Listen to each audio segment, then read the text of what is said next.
Hello and welcome to the first ever Emma Nat's Beauty Chat. This is our new podcast that basically has emerged because we just send a lot of voice notes to each other doing show and tell about products. When we see each other, we go straight into as if we're on QVC because we get very excited about certain products and we like whip them out of our bag. So though this is the first official recorded podcast, Absolutely. there have been many going on for over a decade, haven't they, Emma? It is over a decade.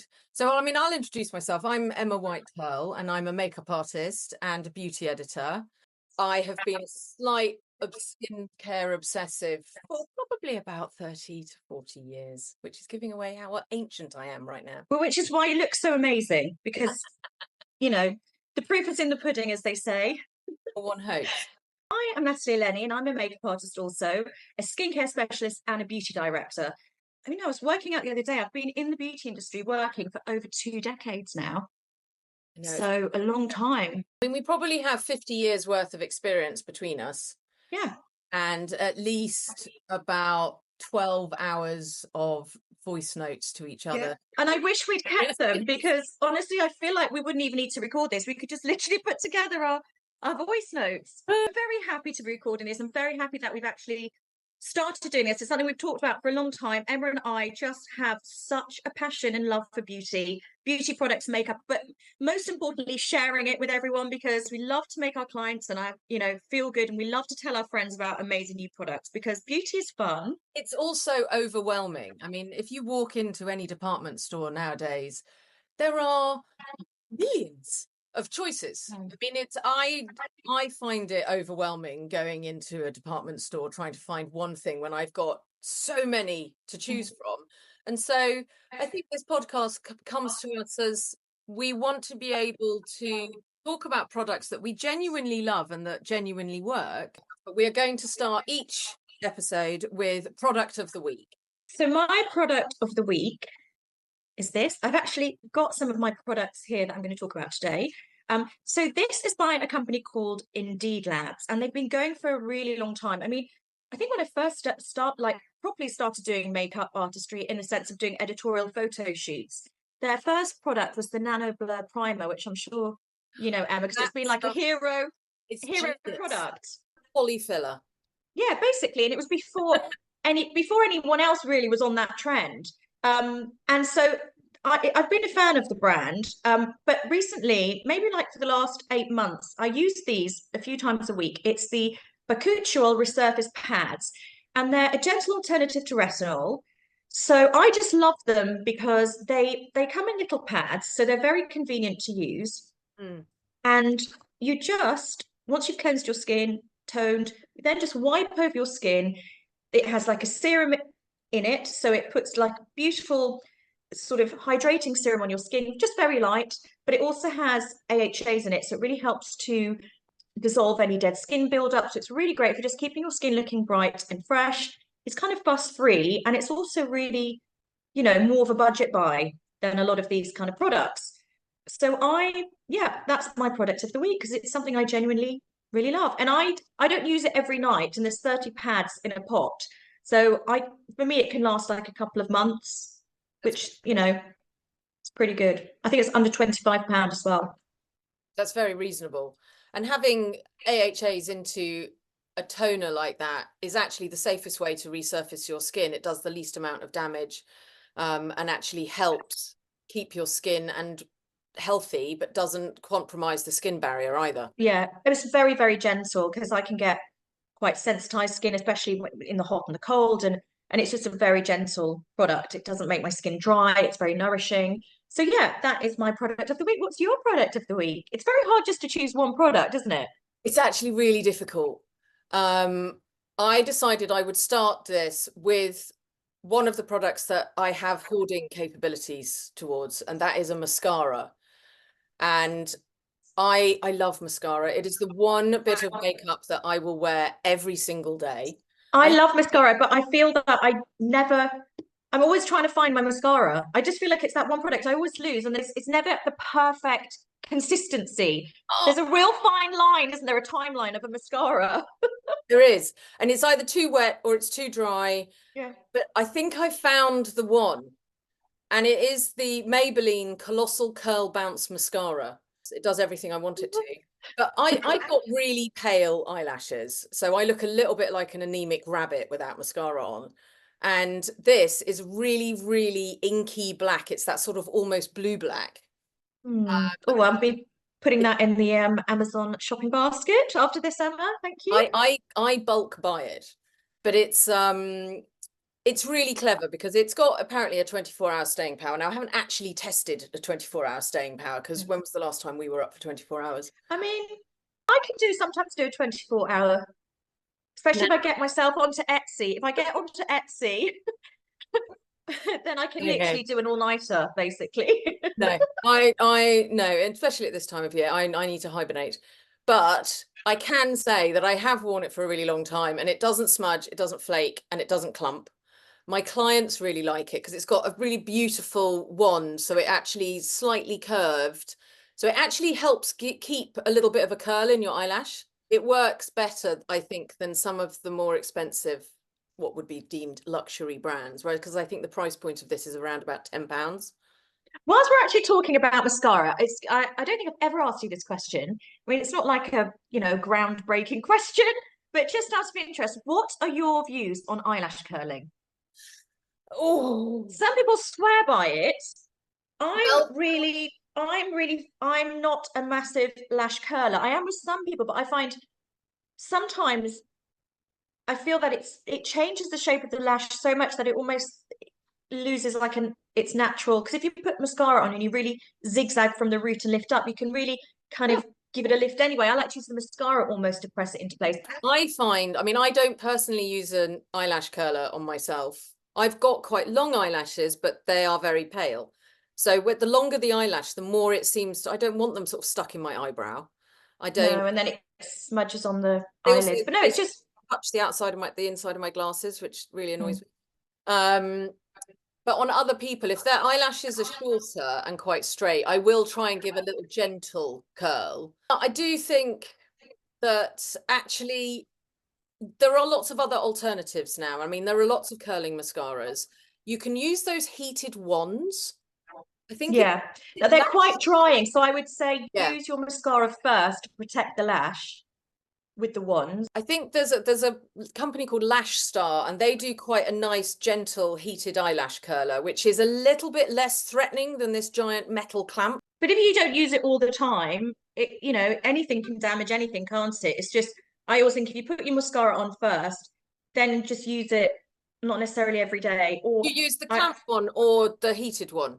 the heated one. I mean, I think They're it's less, easier for they feel less aggressive. yeah, I think they're easier to use. And I think once someone clamped my eyelid in, and it's just given me, and I actually, when I'm doing it to other people, I'm before I press anything, I'm like, is that feel okay? Does it feel okay? Yeah, But it's actually the most terrifying part of doing someone else's makeup is the eyelash curler. I don't think we need it. I think it's if you put your mascara on properly and you take your time over it, I think it's not necessary. But if you don't have time, an eyelash curler and a quick coat of mascara, that is a faster route. And sorry, since we're still on the topic of mascara, which I think is a national hero or a worldwide hero beauty makeup product. I can remember sort of in the olden days, and I don't know, in the 80s or 90s, the old days, when all the magazines used to do all the beauty tips. I used to love my Just 17. My gran had it delivered to us every Thursday, and I was so excited. Every time it came, it was just such a thrill. But it was always, I remember the advice then was always let your mascara dry, then apply a second coat. Well, I like to build on fresh mascara. Yeah. What are your views on that? Do one eye 2 coats, and then I do the next eye 2 coats, and then if I really want more, I'll then do a third coat on the dry lash. Yeah. And I'd say use the heated curler on the dry lash. God, Yeah. this is the whole lash podcast now, isn't it? Well, they're a national obsession. Yeah. But I mean, I think are people buying less mascara because they're all having eyelash extensions? No, because I think the thing with eyelash extensions, there's such commitment that you do go through phases. I've gone through that phase myself. In fact, I think I might be going back into it because I was looking at, when you start looking at them, they do look great, but it's such a commitment. I think people do start having them, but then I think you stop, then you have to get your lash. I don't know. thing. But there are some amazing lash serums as well that really help. Now, I'm really into hydrating my lashes because as you get older, you might think your lashes have got shorter, but actually they're just breaking, the ends are breaking. So look for a really nourishing, obviously you know this, Emma, but just for listeners, if you didn't know, use a nourishing eye makeup remover. And I love to just put Vaseline. I just get a cotton bud and I just skim it onto the tips a few Really? times a week. Yeah, I had a friend that used to do amazing. that with castor oil. Yeah, castor oil is even better, but I find that if I get the oil too close to my eyes, or I can find sometimes with oils it leaves like a film on my eyes. I can't explain it. It's like a funny filmy No, feel, it which I does. hate. I have not moisturized my eyelashes, but this is something that I'll add into my list of things I have to moisturize every day. Sorry, I can't come out tonight. I'm moisturizing my eyelashes. I'm going to actually use that. I'm going to try it. Yeah, put that on a t-shirt. Our next segment is called Fashion or Fiction. We are constantly having trends thrust down our throats via various forms of social media, and some of them are genius, some of them are complete madness. And so we were just going to try and work through a few of those and try and decide whether some of them are fashion or fiction. The first one I was going to start off with is something that I don't know whether I looked at it once on Instagram and now I'm constantly being bombarded with it, and it's underpainting. It's the contouring before you do any other makeup. Now, personally, as a makeup artist, I feel like we're slightly reinventing the wheel with this, because we're, as makeup artists, contouring someone's face is a natural part of doing someone's makeup. It's not a specific look. It's just part of what we do. Light and dark, dark recedes, light brings it forward. And so I think doing it and then doing a face of makeup on top just feels a bit unnecessary. Yeah, I mean, I think with all of these trends, I think it's really like, for example, as a makeup artist, or even, you're just someone who's experiments with makeup and, has taught yourself, contouring isn't just about doing the things on your face under your cheekbones. You can use even just a slightly darker foundation in certain areas. You can use just a little bit of highlight on certain places. So contouring has become, well, I think people are going out of the phase of the very heavy contour, which is why the underpainting has come in. I think it's really great, if you've been wanting to do some contour but don't know how to make it natural. But then I feel like it could also, yes, it is sort of reinventing the wheel. And I also feel like it could also just go wrong, because you could then put your foundation over the top and smudge your contour underneath down, and then it's like, oh God. That's Do you know what I mean? It's like you could be, instead of just put a bit less on, really. Yeah. I mean, my general feeling about it is that I don't like it when people contour with bronzer. Because bronzer's there to add sort of a warmth to your skin and to add a little bit of depth, yes, but it shouldn't be adding a contour shadow. A contour shadow needs to have a little bit of a grey in it. And that's where I think probably my most favourite find of last year were the Victoria Beckham contour sticks. Yeah, incredible. The woman is a genius. I also think she's really good at showing you how to use things. I think she's Yes, really educational. she's I love her videos. brilliant. I think she's so clever. The contour sticks have got just enough grey in them that they give the hint of a shadow as opposed to a bronze. Now you can warm up the skin with a bronzer afterwards, but using the pencils that she's created, like these sticks, I think that allows you to make your contour as natural as possible, because they do blend into the skin. I just draw it on and then I just press it into my skin with my fingers. And And what's something's really nice about them also is they're really fine. They're not really thick and chunky, so you can really kind of, do it on your eyelids to create a bit of a I mean, I've your used them as like just makeup for somebody who didn't want to have a lot of makeup on their skin, wanted something very natural. And I just used the contour stick to be able to just give a little bit more shape to the face, so that when she was on camera, her face showed up really beautifully. And it sort of adds a little bit more shade and a little bit more light. So for me, painting, I don't feel like it's a trend. I just feel like it's makeup.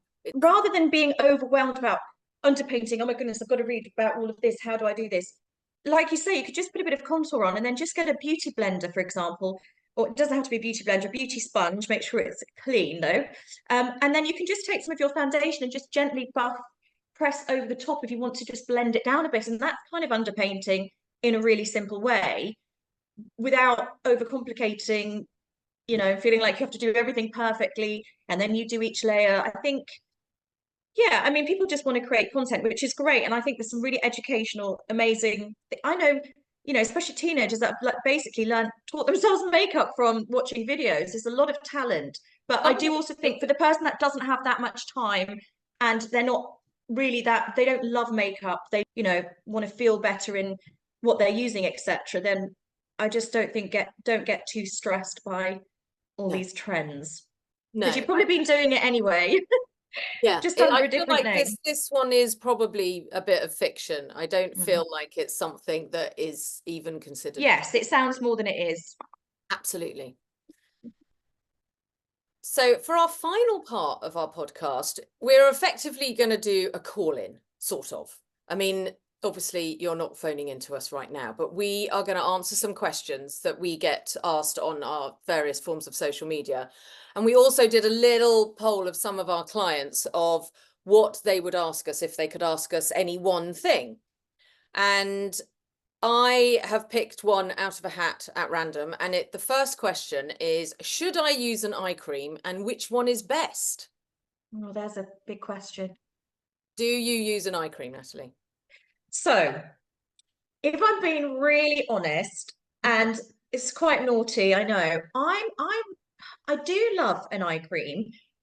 However, I use a serum. I don't like heavy creams under my eyes just because they can get quite puffy.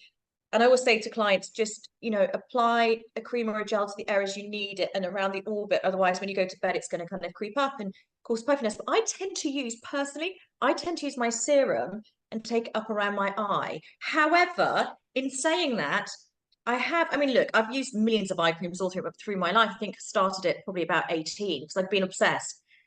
But I know some people live and swear and live and die by their eye cream, whereas it's not my, I don't know, how do I say?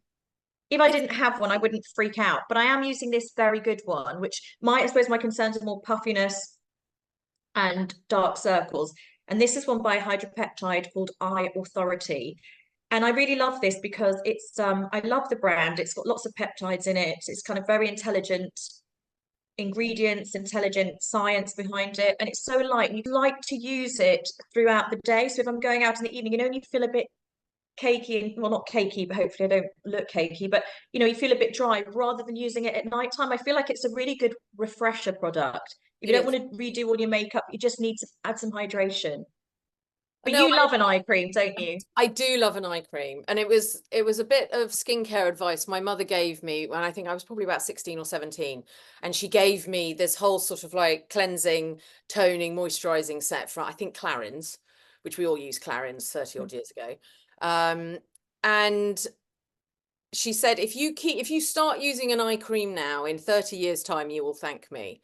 And we're about 30 years later, and I probably do have to thank her Mm. because I the skin around my eye isn't crepey. I do think it's actually pretty line free. I haven't injected anything into You it. are very line free. I mean, you've got amazing skin, but you've always But I looked think after it.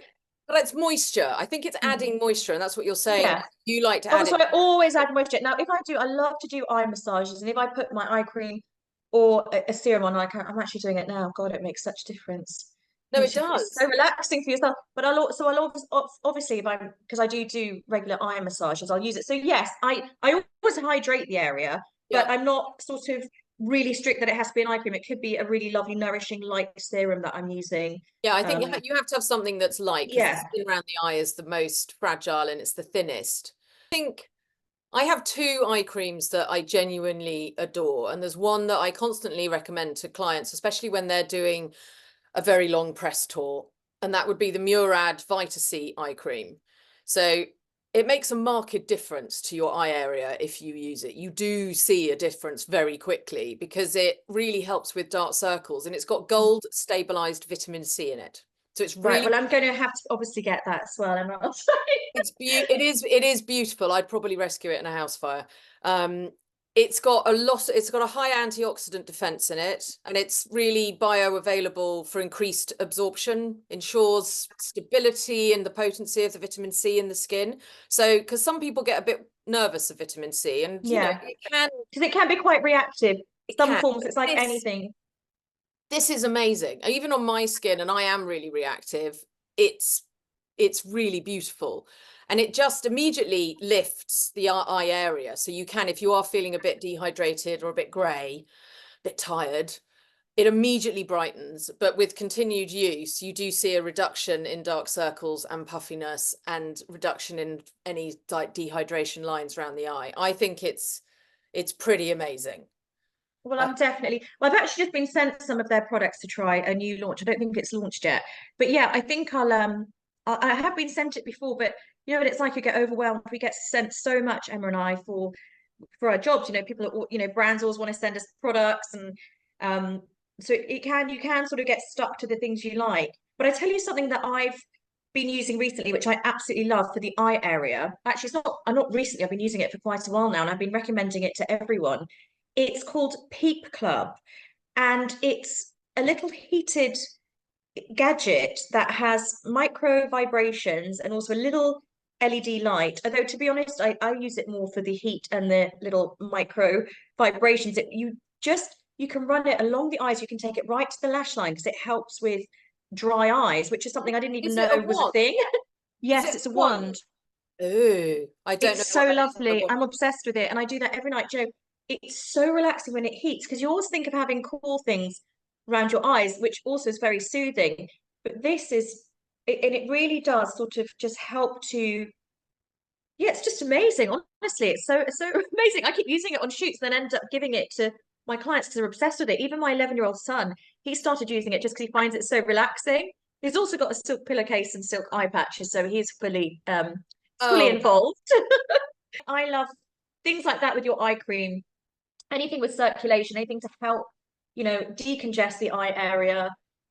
Don't drag and don't put it too close. If you wonder why you're waking up with puffy eyes, it's because you put it too closely. or too much on. You actually need a Yeah. tiny amount. You really do. I put my eye cream on with my ring fingers because it's your lightest touch. Yeah, that's what I always remember when I was training in beauty therapy. They always said, use your ring fingers, it's got the least amount of pressure. So I do. Yeah. Sometimes if I see people putting, oh my God, I Oh, find it actually quite offensive if I see them with their fingers roughly applying it. Yeah, it makes me feel uneasy.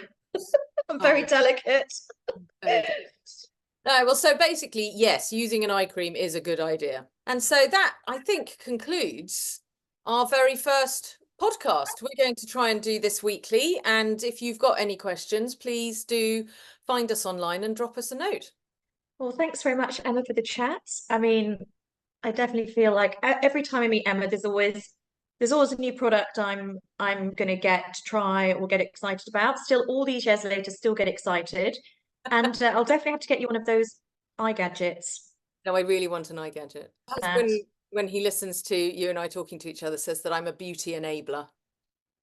well, I like being enabled, so don't. So we're a good team. I can imagine you being a really good news reader. Oh, yeah. I always actually, that was a job I kind of loved. I would have enjoyed doing that. Oh well, it's never too late. You never know. Next career, I'll be a newsreader. I don't know. Bye, Emma, see you gorgeous. later. Bye.